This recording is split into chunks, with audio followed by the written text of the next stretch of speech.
Should I talk about how great Andy Reid is? So it became pretty clear early on that everyone was taking quarterbacks and coaches first. So I realized that a running back could be a good value for me in the first round, as there were only, I think, 3 teams that needed a quarterback after the first round. So Mallory took who my first choice was going to be, which was Todd Gurley, because she identified the same sort of strategy that I did. So instead, my first overall pick was Andy Reid. I think Sean McVay and Bill Belichick were the only coaches taken ahead of Andy Reid. And judging by what he's been able to do with Pat Mahomes this year and that Chiefs offense, I think my pick was solid. Andy Reid, obviously great play caller, questionable playoff, track record. I think it makes a lot of sense to pick him here because, again, I really love the offense. If you're going to go with that route, pick a guy that knows how to run an offense, how to design an offense, and it makes a lot of sense to me. I love Andy Reid. Andy Reid, to me, is one of the more underrated coaches that's ever been in the NFL. It's been 20 years of competitive teams, 20 years of borderline contenders. And I feel like what he's doing right now with these Chiefs is kind of his masterpiece. You've had an offense that systematically was put together over the last few years with this in mind, to build the most explosive team possible and drop Patrick Mahomes in there. I also took Kareem Hunt because he and Reid have an existing relationship that's benefited both of them. And I think Kareem Hunt is one of the top 3 running backs in the league. I probably wouldn't take Kareem Hunt right there at the turn. I feel like she had probably an opportunity to grab somebody more interesting, maybe a really top flight wide receiver. Imagine giving Andy Reid Antonio Brown. I don't like the pairing. I think he's way too early here. Again, it's a matter of you got to find the quarterback, you got to find a receiver, you got to find people that can make a bigger impact in the offense early on.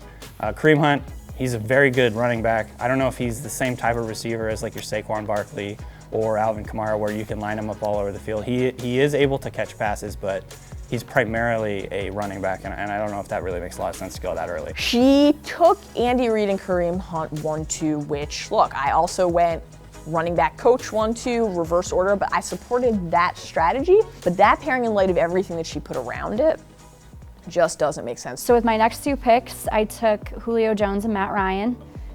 Because like Reid and Hunt, they have an existing relationship and it's benefited both of them really well. Even though Matt Ryan's a pretty boring guy, very vanilla, not the most exciting player out there, I guess you could say. He and Julio Jones play really well together. And I think under Andy Reid's tutelage, they could be a really dominant offense. Julio Jones, Matt Ryan, obviously the next 2 picks.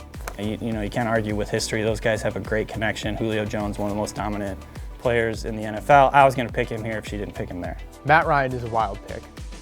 He's great, a great quarterback, but man, talk about the most boring pick on the board is Matt Ryan. I can't tell you one interesting thing about Matt Ryan. That dude definitely likes vanilla ice cream. Matt Ryan is on an astonishing yardage pace.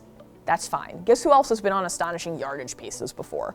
Like Matt Stafford. We know definitively that the Matt Ryan-Julio Jones tandem is not good enough to win you a title. That's just established fact at this point. With my last pick in the draft, I was a little bit torn. I was considering taking Travis Kelce at tight end. I was also considering a few other guys, David Bakhtiari on the offensive line, all that kind of stuff. But in the end, I chose to go with Danielle Hunter from the Vikings. He is currently the NFL sack leader, and he had 3.5 against Detroit this week. Looked really great. Now, I love Megan Schuster. She is one of my favorite people in the world, and she is one of my favorite colleagues. And so I respect her choices and I respect her approach. However, this has a real, I looked at a leaderboard one Swift to it, because he's leading in sacks, and does anyone else know anything about him? Now, if Megan came to me and was like, listen, I used to just crunch LSU tape, and I know that this guy is a legit star who is about to become famous and is quietly the key to a resurgent defense, that would be fine, but I don't think that's what happened. If that's the core that Megan is working with, you sub out Matt Ryan for Patrick Mahomes, which that's a downgrade in my opinion, but Matt Ryan has still shown he can win the MVP of the league. And then you put Julio in for a guy like Tyreek Hill, that's gonna work. And then you have Kareem Hunt, again, eliminating that kind of uncertainty. So I love it. I think that would work out extremely well, and I think that Andy Reid would be able to do a hell of a lot with all those guys. I like what Megan did. Andy Reid, phenomenal coach. Julio Jones and Matt Ryan, both good value picks for where they went. Danielle Hunter, whatever. I guess that's valuable for your wild card. The Julio Jones, Matt Ryan thing was astonishingly inept. Again, Julio Jones, who is great and will get you a lot of yards, does not score touchdowns. Now, maybe Megan is thinking, I don't need Julio to score touchdowns. I just need him to get me down the field, and then Kareem Hunt, touchdown machine, will score them for me. Guess what? Andy Reid is going to forget to call that timeout. You're not going to have a chance to run that final play, and then you're also not going to have time to get your kicker on the field, and you're going to lose the game. Megan did so good. Like, the thought was there.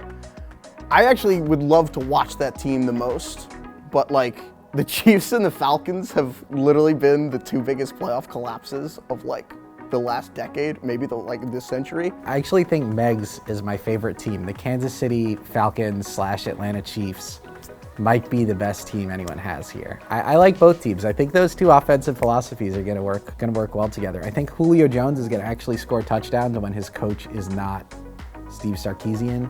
This team can absolutely win the Super Bowl. Some people may say that my team isn't clutch, hasn't won a Super Bowl before, but I think that just makes them hungrier than every other team. Andy Reid is out here pulling off miracles with Patrick Mahomes this season. Just imagine what he can do with Matt Ryan and Julio Jones. And I think all of these guys banding together could create really a super team.